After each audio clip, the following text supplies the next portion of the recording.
ಅಂದ್ರೆ ನಿಮಗೆ central process ಕೊಡ್ತಕ್ಕಂಥ ಒಂದು ಮದರ್ ಬೋರ್ಡ್ ಇದೆ. ಇದರಲ್ಲಿ ನಿಮಗೆ ಎಲ್ಲ ಒಂದು ಪೋರ್ಟ್ ಇದೆ ಒಳಗಡೆ, ಎಲ್ಲ ಪಾರ್ಟ್ಸ್ಗಳು ನಿಮಗೆ ಇದಕ್ಕೆ ಜೋಡಣೆ ಆಗಿರ್ತಾವೆ.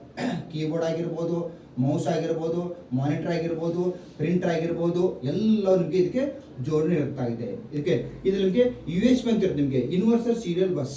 ಓಕೆ, USB ಅಂತ ಹೇಳ್ತೀವಿ ಅಂದ್ರೆ ಯೂನಿವರ್ಸಲ್ ಸೀರಿಯಲ್ ಬಸ್. ಇದಕ್ಕೆ ನಾವು ಇದರ ನಾವು ಜೋಡಣೆ ಮಾಡ್ಬೋದು,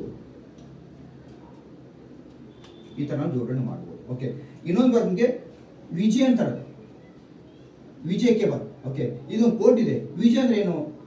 ವಿಜೆ ಗ್ರಾಫಿಕ್ ಆರೋ ಅಂತ ಹೇಳ್ಬೋದು. ಓಕೆ, ಇಲ್ಲಿ ನಿಮಗೆ ಜೋಡಣೆ ಇರುತ್ತೆ, ಇದಕ್ಕೆ ಈ ತರ ನಾವು ಜೋಡಣೆ ಮಾಡ್ಬೋದು. ಓಕೆ, ನೆಕ್ಸ್ಟ್ ಅದೇ ನಿಮಗೆ ಭಾಳ ನಿಮಗೆ US ಬರ್ತಾ. ನೆಕ್ಸ್ಟ್ ನಿಮಗೆ ಇಲ್ಲಿ ಓಕೆ, ಇಲ್ಲಿ ಇನ್ನೊಂದು ನಿಮಗೆ ಈ ತರ ಇರುತ್ತೆ, ನಿಮಗೆ ಈ ತರ ಮಾಡ್ಬೋದು. ಓಕೆ, ಇದು ಗೊತ್ತಾ ನಿಮಗೆ ಟೋಟಲ್ ನಿಮಗೆ ಈ ಒಂದು ಇದರಲ್ಲಿ ಈ ರೀತಿ ಕನೆಕ್ಟ್ ಆಗಿದೆ. ಓಕೆ, ಈ ಒಂದು ಏನಂತ ಇದಕ್ಕೆ SMPS. ಇದು ಟೋಟಲಿ ಕ್ಯಾಬಿನೆಟ್ ಅಂತ ಹೇಳ್ತೀವಿ. ಕ್ಯಾಬಿನೆಟ್ ಒಳಗಡೆ ಮದರ್ ಬೋರ್ಡ್ ಇರುತ್ತೆ. ಮದರ್ ಬೋರ್ಡ್ ಏನಂತಂದು SMPS ಇರುತ್ತೆ. SMPS ಅಂದ್ರೆ ಸ್ವಿಚ್ ಮೋಡ್ ಪವರ್ ಸಪ್ಲೈ. ಇದು ಕೊಡ್ತಂಗೆ ಇದು ಪವರ್ ಸಪ್ಲೈ ಕೊಡ್ತದೆ. ಎಲ್ಲದ ನಿಮ್ಗೆ ಏನು ಮಾಡ್ತಂಗೆ ಇದು ಪವರ್ ಸಪ್ಲೈ. ಇದು ಅಂತ ಹೇಳ್ಬೋದು ನಿಮಗೆ ಹಾರ್ಡ್ ಡಿಸ್ಕ್ ಅಂತ ಹೇಳೋದು.